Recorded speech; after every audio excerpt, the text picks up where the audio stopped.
Hi friends, welcome to astro intelligence video series.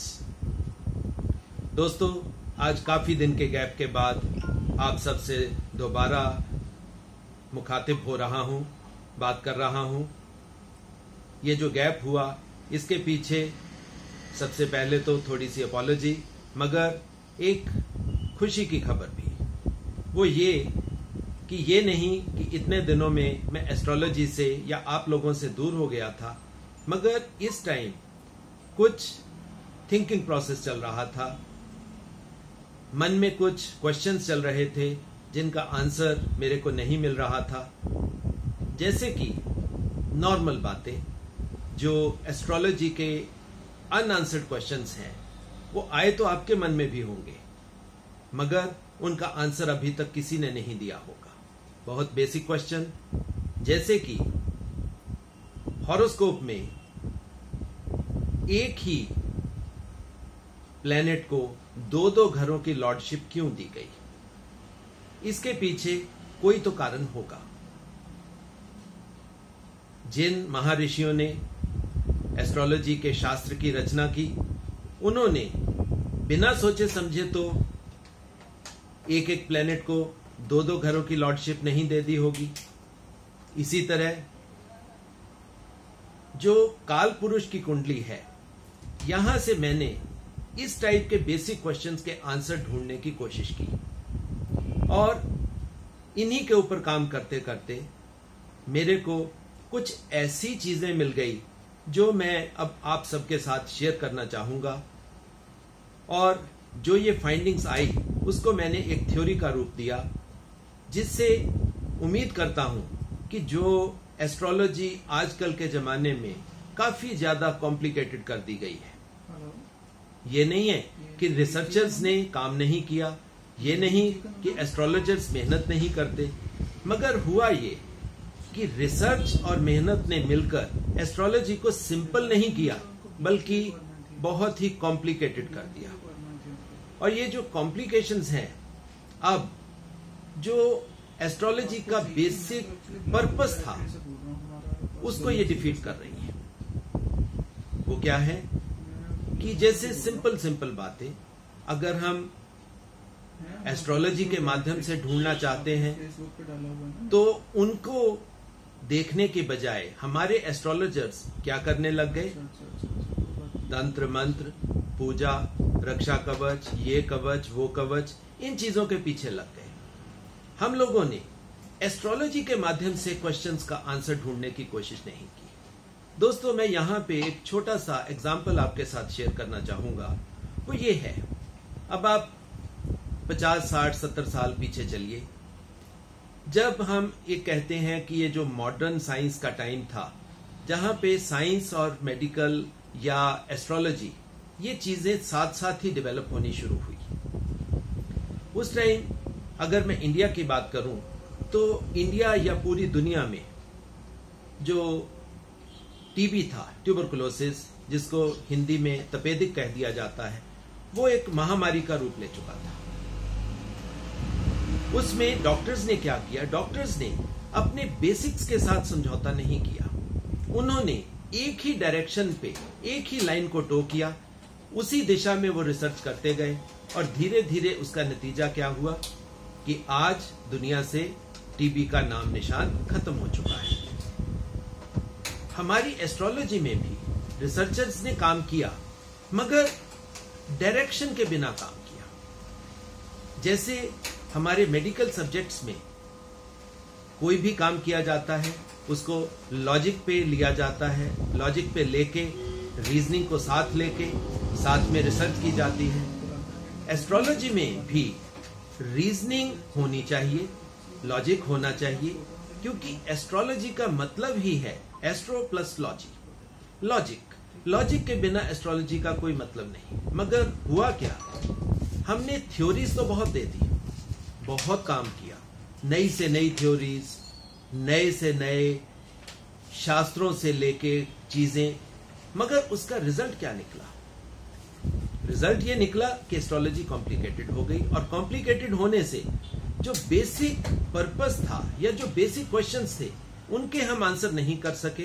आगे तो हम भाग लिए, मगर बेसिक्स को छोड़ दिया। इसी से एस्ट्रोलॉजी में जो आज इतनी दुविधा दिखाई देती है, आप हर शहर में जाइए, आपको सैकड़ों एस्ट्रोलॉजर मिलेंगे। कोई किसी विधा में काम कर रहा है, कोई किसी विधा में काम कर रहा है, कोई केपी कृष्णामूर्ति के पीछे लगा हुआ है, कोई पराशर ऋषि के पीछे है।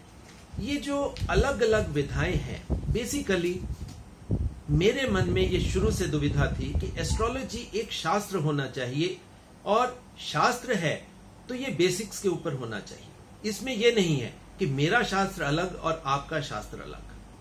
हुआ यही पिछले कुछ टाइम में, और इसी वजह से कॉम्प्लिकेशंस आई, और इसी का कारण है कि इन कॉम्प्लिकेशंस की वजह से एस्ट्रोलॉजी को जो एक ऑथेंटिसिटी मिलनी चाहिए थी, जो एक विश्वास जैसे मेडिकल साइंस के प्रति लोगों के मन में है, एस्ट्रोलॉजी के बारे में भी ऐसा ही विश्वास पैदा होना चाहिए था, मगर वो विश्वास पैदा नहीं हो पाया। उसके पीछे कारण यही था कि हम बेसिक्स को छोड़कर डायरेक्शनलेस डायरेक्शन में चल पड़े। तो दोस्तों, आज मेरा जो विषय है, ये विषय कोई, मैं आज आपको प्लैनेट्स के बारे में नहीं बताने वाला। प्लैनेट्स, सन, मून, जुपिटर, ये चीजें जो हैं, इनके बारे में आपको बहुत से और वक्ता मिल जाएंगे, बहुत से और एस्ट्रोलॉजर मिल जाएंगे, और बहुत से अच्छे स्पीकर्स भी मिल जाएंगे। यूट्यूब के ऊपर ढेरों आपको वीडियोस मिल जाएंगी जो शायद मेरे से भी बढ़िया तरीके से आपको प्लैनेट्स के बारे में बताएंगी। अगर आपने प्लैनेट्स या नक्षत्रों के बारे में जानना है तो मैं रिकमेंड करूंगा कि आप सुनिए कपिल राज को, सुनिए, आप सुनिए धर्मेश मेहता को, सुनिए। आप सुनना चाहते हैं जो हमारी एस्ट्रोलॉजी में एक्टिंग के सरताज हैं, सुनील जॉन, सप्तऋषि एस्ट्रोलॉजी वाले, उनको सुनिए। ये सब लोग हैं जो रिसर्च में लगे हुए हैं, अपनी विधा में निपुण हैं, बहुत अच्छे स्पीकर हैं, रिसर्च भी करते हैं, नई नई थ्योरीज भी देते हैं। मगर इतना होने के बावजूद भी कॉम्प्लिकेशंस एस्ट्रोलॉजी की दुनिया से दूर नहीं हो रही। आज भी वो ही कंफ्यूजन्स हैं। आज भी छोटी सी प्रॉब्लम के ऊपर हर एस्ट्रोलॉजर आपको डिफरेंट रेमेडी देगा। मेरा पर्पस इस रिसर्च के माध्यम से इन्हीं कॉम्प्लिकेशंस को दूर करने का है कि एस्ट्रोलॉजी की दुनिया में एस्ट्रोलॉजी को इतना सिंपल कर दिया जाए, और एक ही थ्योरी, एक ही तरीका हो जिससे हॉरोस्कोप को एनालाइज किया जाए। ये नहीं कि मैं एनालाइज करूं किसी और तरीके से, आप एनालाइज करिए किसी और तरीके से, मेरी रेमेडीज कुछ और हों, आपकी रेमेडीज कुछ और हों, तो ये कंफ्यूजन्स को बढ़ाएंगी, कंफ्यूजन्स कम नहीं होगी। तो दोस्तों, चलो अब हम बात करते हैं उस थ्योरी की जो एक्सीडेंटली या इंसिडेंटली मेरे दिमाग में आई, काम हुआ, और काम करके कुछ रिजल्ट मिला। तो सबसे पहले दोस्तों, आप अपने दिमाग में काल पुरुष की कुंडली का एग्जाम्पल बना लीजिए। यही बेसिक कुंडली है जिससे एस्ट्रोलॉजी के शास्त्र का निर्माण हुआ, जिसमें हमारे असेंडेंट में ये मेष कुंडली है, असेंडेंट में पहले घर में मेष राशि है, दूसरे घर में टॉरस है, इसी तरह ये चलता है। जो काल पुरुष की कुंडली है, काल पुरुष की कुंडली आप अपने दिमाग में एक बार बना लीजिए। अब आपको समझ आएगा कि काल पुरुष की कुंडली के ऊपर मैं क्या बात करना चाहता हूं। दोस्तों, सबसे पहली बात, जो एक कंफ्यूजन आज तक चल रही है एस्ट्रोलॉजी के शास्त्र में, कि जन्म का घर हम कौन सा लें।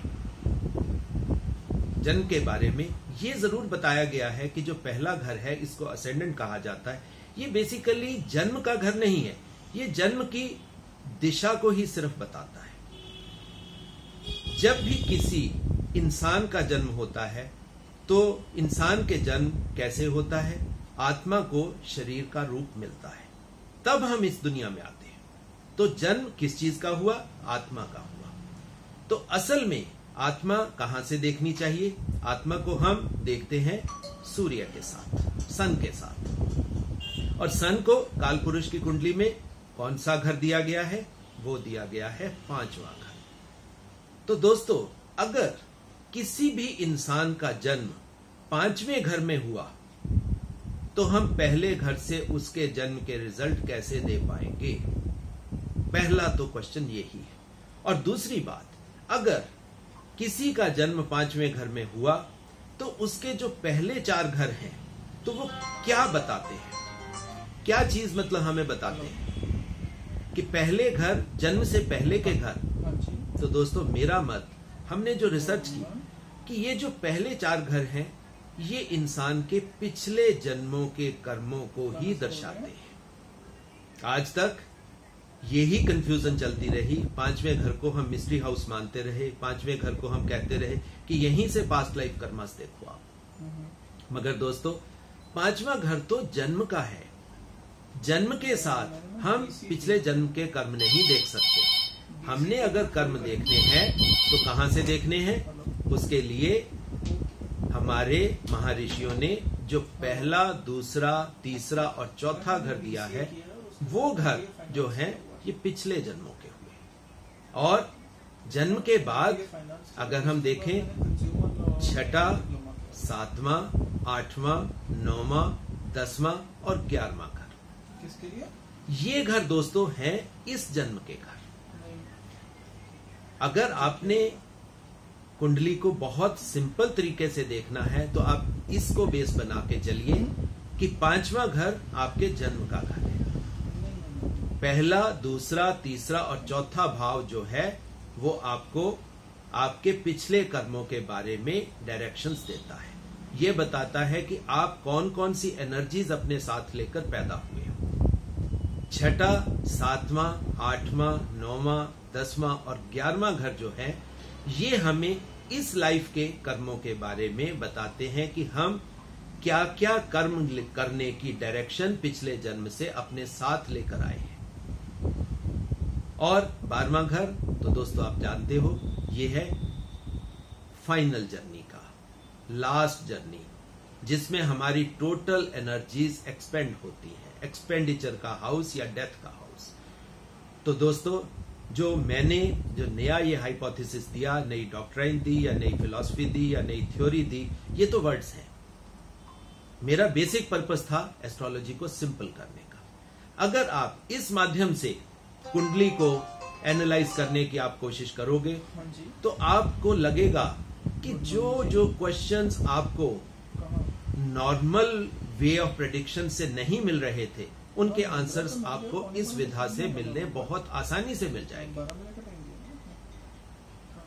और अब हम बात करेंगे 2-2 लॉर्डशिप्स की। जैसे मैंने पहले मतलब आपसे बात की कि 2-2 लॉर्डशिप्स क्यों दी गई। दोस्तों, जन्म हुआ आपका 5वें घर में, मगर असेंडेंट पहला घर मेष राशि का, जिसके लॉर्ड हैं मंगल। मंगल को 2 लॉर्डशिप्स दी गई, एक पहले घर में, एक दूसरी 8वें घर में। तो दोस्तों, यहां से हमें क्या चीज समझ में आती है कि एक लॉर्डशिप जन्म से पहले मिली, एक लॉर्डशिप जन्म के बाद मिली। तो इससे सीधा सा एक थ्योरी निकलती है कि जो पहली लॉर्डशिप है जन्म से पहले की, वो हमें डायरेक्शन दे रही है कि हम मेष राशि या मंगल देवता की कौन कौन सी एनर्जीज अपने साथ लेकर पैदा हुए। जैसा कि अगर मंगल ग्रह को एक सिंपल 1 वर्ड डेफिनेशन अगर हम कहें तो मंगल को हम कह सकते हैं मंगल इज ए डिजायर। तो सबसे पहला घर मंगल को इसी वजह से दिया गया। यही रीजनिंग थी मेरे हिसाब से ऋषियों की कि जब तक मन में इच्छा ही नहीं होगी तब तक जन्म ही नहीं हो सकता। जन्म, इच्छा के बिना जन्म का कोई मतलब नहीं। जब आत्मा के मन में नया जन्म लेने की इच्छा पैदा हुई तो उसी को हम फर्स्ट हाउस लेंगे और उसी को इसी तरीके से एनालाइज किया जाएगा। दूसरा घर आपको मिला टॉरस राशि का, टॉरस राशि, और उसके बाद तीसरा घर मिला जेमिनी का, जेमिनी राशि जिसके लॉर्ड है मरकरी, और टॉरस राशि जिसके लॉर्ड है वीनस। अब आप देखिए, वीनस क्या हमें बताता है? शुक्र ग्रह को हम लेते हैं सुख सुविधाओं से, ऐश्वर्य से।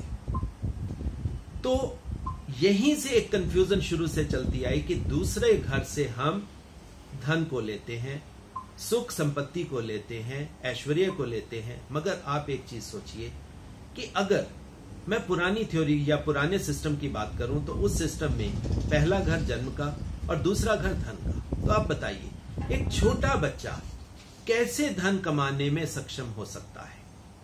एक सिंपल सी बात आती है कि जो धन आएगा या उसके माता पिता से आएगा, या जिस परिवेश में उसका जन्म हुआ है उस परिवेश में जो उसका फाइनेंशियल स्टेटस होगा या जो उनका एक सोशियो इकोनॉमिक स्टेटस होगा, ये दूसरा घर उसी को इंडिकेट करता है। या इसको अगर मैं अपनी थ्योरी से बात करूं तो ये ऐसे है कि दूसरा घर हमें ये बताता है कि पिछले जन्म में हमने किस सोशियो इकोनॉमिक स्टेटस को भोगा, किन ऐश्वर्यों को हमने भोगा।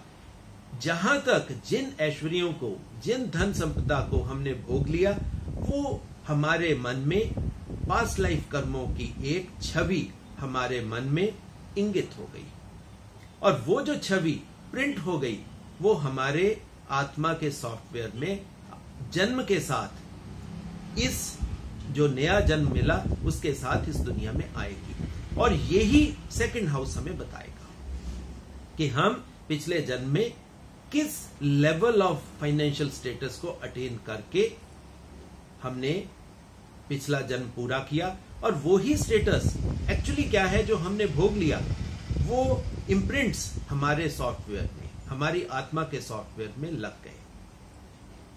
इस जन्म में तो हमने आगे जाना है, तो सेकंड हाउस का वीनस हमें यह बताता है कि हमने पिछले जन्म में कौन कौन से सुख संपत्ति या ऐश्वर्य को भोगा। अब बात करते हैं तीसरे घर की। तीसरे घर के लॉर्ड हैं मरकरी, बुध देव। तीसरा घर अगर हम बात करें तो पहली लॉर्डशिप तीसरे घर को दी गई और बुध देवता को दूसरी लॉर्डशिप दी गई छठे घर। दो लॉर्डशिप्स। तो पहली लॉर्डशिप को हम लेंगे कि ये पिछले जन्मों के कर्मों का इम्प्रिंट ही है। बुध देवता यानी बुद्धि का कारक। हमने पिछले जन्म में अपनी बुद्धि का विकास कहां तक किया, क्या क्या डेवलपमेंट हमारी बुद्धि में हुई, ये चीजें हमें तीसरे घर से, जैमिनी के हाउस से हमें पता लगेंगी। और यही तीसरा भाव हमें पिछले जन्म के एक लेवल को बताएगा कि हमारा लेवल ऑफ विजडम क्या है। ये इस लाइफ का लेवल ऑफ विजडम नहीं बताएगा, ये पिछली लाइफ का लेवल ऑफ विजडम बताएगा।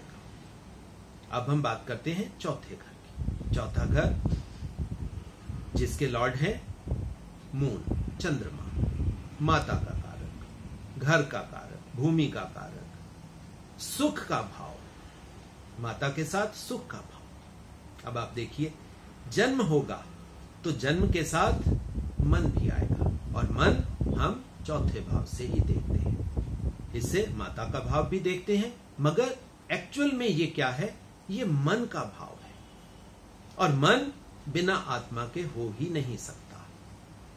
जब भी आत्मा ने जन्म लेना है तो मन तो दोस्तों साथ ही आएगा। मन को हम छोड़ के नहीं आ सकते, और मन ही है जो हमारा सॉफ्टवेयर है, जिसमें हमने पिछले जन्मों में क्या क्या कर्म किए, अच्छे किए, बुरे किए, क्या क्या हमने अचीवमेंट्स की, क्या क्या हमने डेवलपमेंट्स की, क्या क्या सुख सुविधाएं हमने भोगी, ये सारी चीजें हमारे मन के सॉफ्टवेयर में इंडिकेट हो जाती है।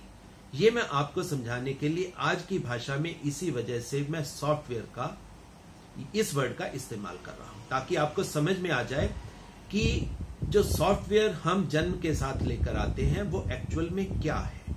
वो है हमारा मन, और मन को हम कहां से देखेंगे, हम मन को चौथे भाव से देखेंगे। चौथे भाव का मतलब इस जन्म का नहीं है, ये हमने पिछले जन्म से जो जो चीजें हमारे मन में इम्प्रिंट होके आई वो ही हमें मिलेंगी। अब बात करते हैं पांचवा घर। पांचवा घर दोस्तों, मेरी नई थ्योरी के हिसाब से ये जन्म का घर है।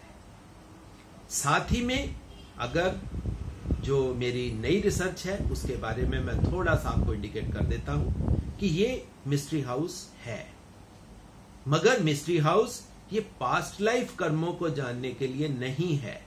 इस चीज को आप बहुत स्पष्ट शब्दों में समझ लीजिए।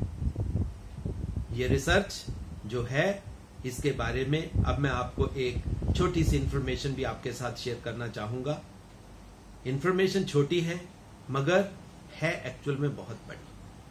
दोस्तों, ये जो मेरी थ्योरी है, इस थ्योरी को आज की ज्योतिष की दुनिया के सबसे बड़े गुरु, सबसे बड़े नाम प्रोफेसर के.एन. राव, जो उनका जर्नल ऑफ एस्ट्रोलॉजी में उसको स्थान उन्होंने दिया। मेरी थ्योरी को प्रोफेसर के.एन. राव ने आशीर्वाद दिया और ये जो थ्योरी डेवलप हुई ये प्रोफेसर के.एन. राव के आशीर्वाद से और डॉक्टर दीपक बिसारिया के मार्गदर्शन में हमने जो काम किया, ये उसी थ्योरी का मतलब जो निकला सारा सार वो मैं आपके साथ शेयर कर रहा हूं। ये पिछले जो इनका जर्नल आया था उसमें ये प्रिंट हो गई है थ्योरी, आप पढ़िए, उसके बारे में अपने व्यूज दीजिए और इस थ्योरी को नई कुंडलियों के ऊपर आप इस्तेमाल कीजिए। मैं आपको विश्वास के साथ एक बात कहता हूं कि जो जो क्वेश्चंस आपको पुरानी मेथड ऑफ एस्ट्रोलॉजी से नहीं मिल पा रहे, आप इस थ्योरी को अप्लाई करिए और आप देखोगे कि एस्ट्रोलॉजी कितनी सिंपल हो गई। अब हम उसी थ्योरी को थोड़ा और आगे बढ़ाते हुए मैं आपको बताना चाहूंगा कि पांचवा घर जो है ये है फ्री विल का। फ्री विल क्या होती है, अब इस चीज को आप समझिए। देखिए, पिछले जन्म से हम जो कर्मों का सेट लेकर आते हैं, जो एनर्जीज लेकर आते हैं, वो हमें इस लाइफ को जीने के लिए डायरेक्शन देता है, जिसको हम पिछले जन्म के कर्म भी कह देते हैं। उसमें संचित कर्म भी आ जाते हैं। मगर परमात्मा की तरफ से सिर्फ ह्यूमन बींग्स को एक फ्री विल अकॉर्ड की गई है कि हम अपने जन्म को, जो प्रेजेंट लाइफ है, इसको हम अगर चाहें तो हम बदल सकते हैं, कर्मों को और अच्छे तरीके से डेवलप कर सकते हैं। आप इस चीज को एक सिंपल एग्जाम्पल से आप समझ लीजिए। एक डाकू अगर फ्री विल का इस्तेमाल करके महर्षि वाल्मीकि बन सकता है, तो अगर हम पुराने मेथड्स की बात करें तो यह पॉसिबल नहीं है, क्योंकि हम इस जन्म के कर्म पिछले जन्म के कर्मों से बंधे हुए हैं और जितने कर्म हैं वो पहले डेस्टाइन्ड हैं। दोस्तों, ऐसा नहीं है। ये जो जिंदगी ह्यूमन बींग्स को परमात्मा ने दी गई है, ये दुनिया का जो सिस्टम है, उस सिस्टम का सबसे उत्तम अगर कोई एग्जाम्पल है तो वो ह्यूमन बींग, और ह्यूमन बींग को ही ये फ्री विल अकॉर्ड की गई है। और इसी फ्री विल को यूज करके हम अपने कर्मों का निर्माण कर सकते हैं, नए कर्मों को लेकर चल सकते हैं, अपने जीवन को नई डायरेक्शन दे सकते हैं। इसका मतलब ये नहीं कि हम अगर इस जन्म में हमसे कोई गलती हो गई तो हम अपने जीवन को सुधार नहीं सकते। दोस्तों, ऐसा बिल्कुल नहीं है। आप भ्रमों में बिल्कुल मत पड़िए। हमारे कुछ ज्योतिषी मित्र भी आपको बहुत चीजों से डराते हैं, बिल्कुल डरने की जरूरत नहीं है। दोस्तों, मैं आपको गारंटी के साथ आश्वासन देता हूं कि अगर जीवन में आपसे कभी कोई दुष्कर्म, गलत कर्म, गलतियां अगर आपसे हो गई हैं तो उससे डरने की जरूरत नहीं है। उन गलतियों को जानिए, उन गलतियों को समझिए और अपने फ्री विल का इस्तेमाल करके आप परमात्मा की शरण में इस जन्म में भी जा सकते हैं। आप मेडिटेशन करके इस जन्म में भी मोक्ष को प्राप्त कर सकते हैं। आप अच्छे जीवन को बहुत ही अच्छे रास्ते पर ले जा सकते हैं, अच्छी डायरेक्शन दे सकते हैं। ऐसा नहीं है दोस्तों कि पिछले जन्म में अगर कुछ गलत कर्म हो गए तो इस जन्म में माना उसका इम्प्रिंट जरूर आएगा, मगर जो फ्री विल ह्यूमन बींग्स को परमात्मा की तरफ से ब्लेसिंग के रूप में मिली है, उसका इस्तेमाल करना आप समझिए, सीखिए और करिए। आपका जीवन बदलेगा। आप बदल सकते हो। इसी जीवन में आप एक नए जीवन का, एक नई दिशा का और एक नई आशा का संचार आप इस जन्म में कर सकते हो। अब दोस्तों बात करेंगे हम छठे घर की। मेरी थ्योरी के हिसाब से दोस्तों छठा घर जो है ये फर्स्ट हाउस है इस प्रेजेंट लाइफ का, इस जन्म का फर्स्ट हाउस। और छठे हाउस से हम क्या देखते हैं? It is the house of competition. रोग, ऋण, शत्रु, कंपटीशन, ये हम छठे घर से देखते हैं। और जन्म के साथ ही कंपटीशन साथ ही आ जाता है, क्योंकि अगर हमने जीवन में आगे बढ़ना है तो without competition nobody can succeed. ये जो फंडा है ये पिछले जो महर्षि थे, महर्षि पराशर, महर्षि जैमिनी या और उस लेवल के महर्षि, उन्होंने ये बातें हमें डिटेल नहीं की, फिल इन द ब्लैंक्स के लिए छोड़ दी थी। मगर हमारे एस्ट्रोलॉजर्स ने इनको समाज को डराने का माध्यम छठे घर से बना लिया। छठे घर को रोग, ऋण, शत्रु, कोई भी प्लेनेट छठे घर में आ गया तो इतना डराते हैं कि पूछो नहीं। उसके बाद सिर्फ क्या है, कमर्शियल एंगल शुरू हो जाता है, ये कवच ले लो, ये प्लेनेट ले लो, ये स्टोन डाल लो। दोस्तों कुछ नहीं। कुंडली हमें डराने के लिए नहीं ऋषियों ने बनाई। कुंडली बनाई, काल पुरुष की कुंडली से हमें यह समझाया कि कुंडली सिर्फ हमें डायरेक्शन देती है जीवन जीने का। साथ में फ्री विल परमात्मा की तरफ से हमें मिली है। सिर्फ अपने जीवन के आप डायरेक्शन को समझिए। अगर आप डायरेक्शन को समझोगे तो आपको समझ में आएगा कि ये कुंडली कितनी रीजनिंग के साथ बनाई। अब हम बात कर रहे थे छठे घर की। छठे घर का लॉर्ड कौन है? बुध देवता, मरकरी। ये सेकंड लॉर्डशिप है और आत्मा को ये पहला घर मिला और पहले घर में ही लॉर्ड कौन मिला? मरकरी, विजडम, बुद्धि। अब आप देखिए, अगर आपने जीवन में कंपटीशन को जीतना है तो सबसे पहला हथियार आपको फर्स्ट हाउस में बुद्धि के रूप में परमात्मा ने या ऋषियों ने दिया। तो बताइए दोस्तों, ये हो गई ना बात रीजनिंग के ऊपर पक्की? लॉजिक आ गया? तो मेरा शुरू से मानना यही है कि एस्ट्रोलॉजी बहुत सिंपल है, लॉजिक के साथ है, मगर हम ही हैं जो इसको कॉम्प्लिकेट करके सिर्फ असली चीज को छुपा लेते हैं। इतनी सिंपल चीज इतने सिंपल तरीके से समझ आ सकती है, तो दोस्तों इसको सिंपल ही रहने दो। मेरे एस्ट्रोलॉजिकल दोस्तों, इसको ज्यादा कॉम्प्लिकेट मत करो। नई विधा, इसमें मेरा कुछ नहीं है। मैं तो एक माध्यम बना, परमात्मा की तरफ से प्रोफेसर के एन राव का आशीर्वाद मिला, डॉक्टर दीपक बिसारिया ने डायरेक्शन दी, तो हमने जो मिलके ये जो नई विधा बनाई, आप इसको इस्तेमाल करिए, सबका फायदा करिए। अब हम बात करेंगे सातवें घर की। सातवें घर के सातवां घर फर्स्ट हाउस का ऑपोजिट हाउस, सातवां घर स्पाउस का घर, सातवां घर इसके सेकंड लॉर्ड कौन से हुए? वीनस। ये जो सातवां घर है ये इस जन्म के आपके सुख, समृद्धि, ऐश्वर्य, पैसा, इन चीजों का, पत्नी। देखिए, पिछला वीनस का जो घर था, जो लॉर्डशिप थी, वो आपके पिछले कर्मों की सिंपल एनर्जीज के बारे में बताती थी। ये घर जो हैं, जो लॉर्ड्स हैं इनके, ये हमें उस घर की एनर्जीज के बारे में बताते हैं। दोस्तों, ये जो कारक है, कारक ये बेसिकली एनर्जीज हैं।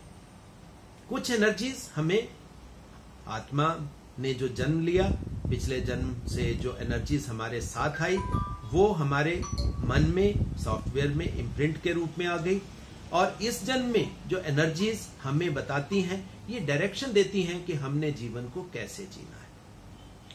इससे अगला घर, आठवां घर जो है, वो अगेन मंगल देवता को दिया।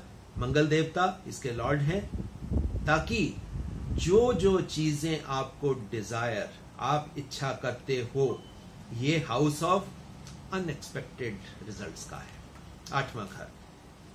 अनएक्सपेक्टेड रिजल्ट्स क्यों हैं? क्योंकि यहीं पे अब एक बड़ी मिस्ट्री सॉल्व होती है। अनएक्सपेक्टेड रिजल्ट्स कैसे मिलते हैं? हम इसको कह देते हैं ये हाउस ऑकल्ट का है, ये हाउस मिस्ट्री हाउस है।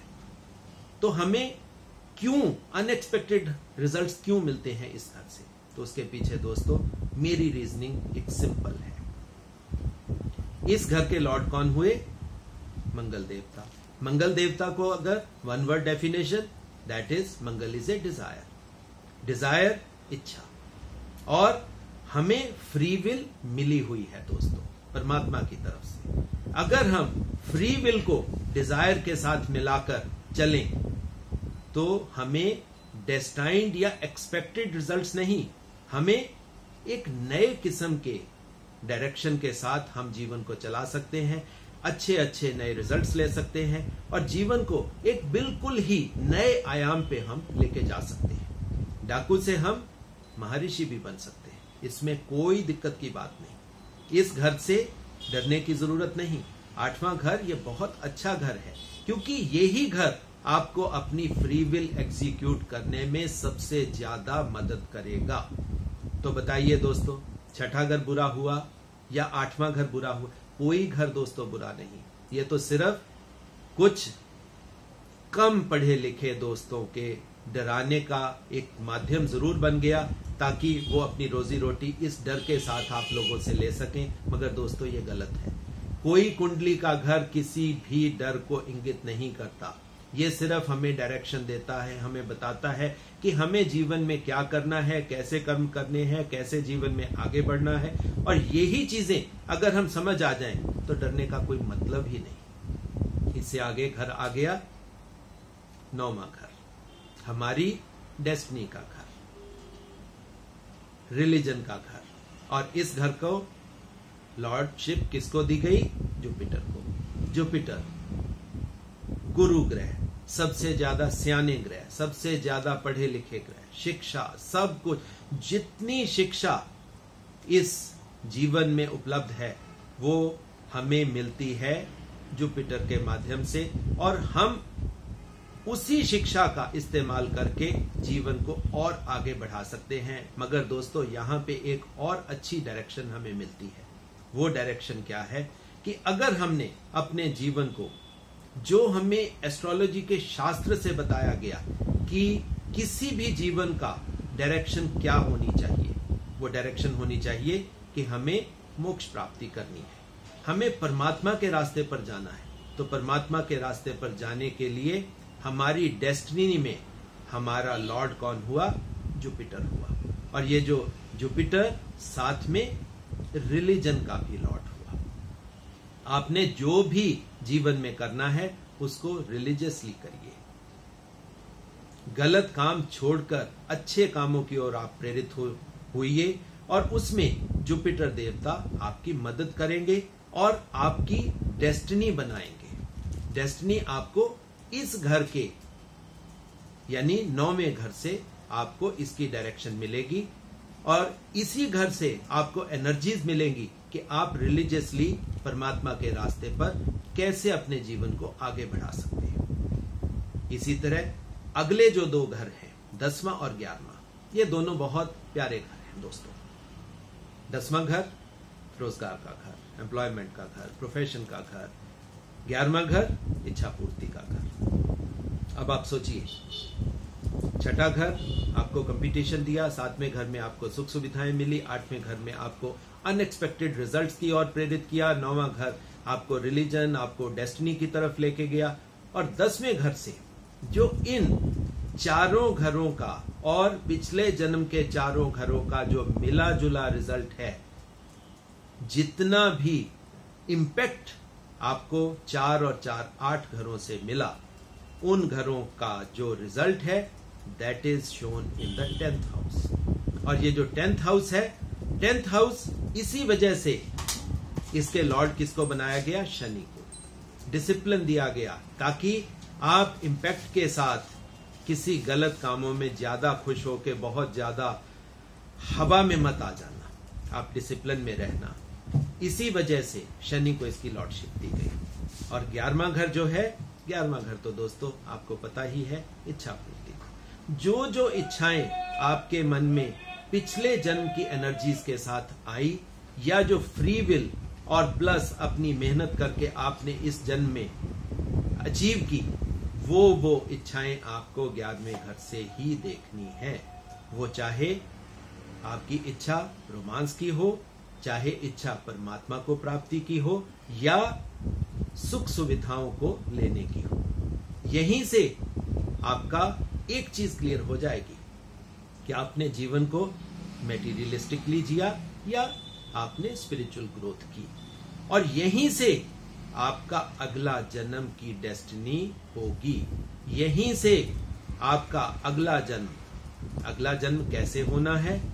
12वां घर है आपके डेथ का घर, आपके final expenditure of your all energies of this life. यहीं से टोटल एनर्जीज आपकी जितनी पिछले जन्म के सॉफ्टवेयर के साथ आपके साथ आई आपकी आत्मा के, या जो एनर्जीज आपने इस जीवन में अर्जित की, वो सभी एनर्जीज आप इस जीवन में यहीं पे छोड़ के जाओगे फ्रॉम योर 12th हाउस, और यहीं से आपके अगले जन्म के नक्षत्रों का निर्माण हो जाएगा दोस्तों। तो ये थी दोस्तों जो एक नई थ्योरी कह लीजिए, एक बहुत सिंपल थ्योरी कह लीजिए। और दोस्तों एक रिक्वेस्ट दोबारा, ज्योतिष को ज्यादा कॉम्प्लिकेट मत कीजिए। ये जो थ्योरी प्रोफेसर के.एन. राव के मार्गदर्शन में तैयार हुई है, इसका इस्तेमाल कीजिए। इससे आपको अपनी कुंडली के बारे में, अपने दोस्तों की कुंडली के बारे में बहुत आसान तरीके से जानने में प्रेरणा मिलेगी। आप कुंडली को बहुत अच्छे तरीके से एनालाइज कर पाओगे और बहुत से लोगों का जीवन आप अच्छा कर पाओगे। दोस्तों उम्मीद करता हूं कि इस थ्योरी के बारे में आपके इनपुट्स मिलेंगे। हम इसी डायरेक्शन में और आगे काम कर पाएंगे, रिसर्च को और आगे बढ़ाएंगे। दोस्तों जैसा मैंने पहले अपनी वीडियोस में कहा था, हमारे एस्ट्रो इंटेलिजेंस का मोटिव ही है कि एस्ट्रोलॉजी सिंप्लीफाइड। हम उसी मोटिव के ऊपर काम कर रहे हैं, उसी के ऊपर रिसर्च कर रहे हैं, और हमारी कोशिश यही होगी कि आपको एस्ट्रो इंटेलिजेंस के माध्यम से हम नई से नई रिसर्चेस दें। रूटीन रिसर्चेस के लिए दोस्तों मैं दोबारा आपको कहूंगा कि बहुत से और अच्छे स्पीकर्स हैं, बहुत अच्छे तरीके से प्लैनेट्स को समझाते हैं, नक्षत्रों को समझाते हैं। आप उनको समझिए, और जो एस्ट्रोलॉजी की दुनिया में हमारे जैसे रिसर्चर्स हैं जो काम करके एस्ट्रोलॉजी की जो शास्त्र है उसको बहुत सिंपल करने की कोशिश कर रहे हैं, सब हम एक दूसरे के साथ कंधे के साथ कंधा मिलाकर काम करें, एस्ट्रोलॉजी को सिंपल बनाएं, लोगों का जीवन और अच्छा बनाएं। धन्यवाद।